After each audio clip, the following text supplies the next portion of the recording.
আমরা সবাই এখন সাজেক ট্যুরের মধ্যবিরতিতে কুমিল্লায়, যে আমার শ্বশুর আর এই যে আমাদের কিশোর বন্ধু আমি থাকবো না। একেবারে শিশু বাচ্চা আমাদের মধ্যে এটাই।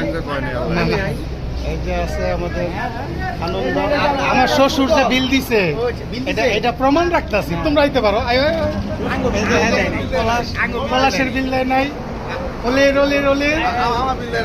ওলের বিল দেয় নাই,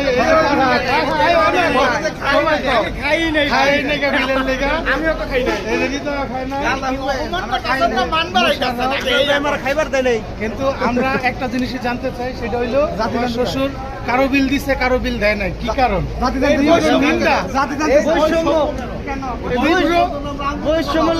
নিন্দা এবং প্রতিবাদ জানাই।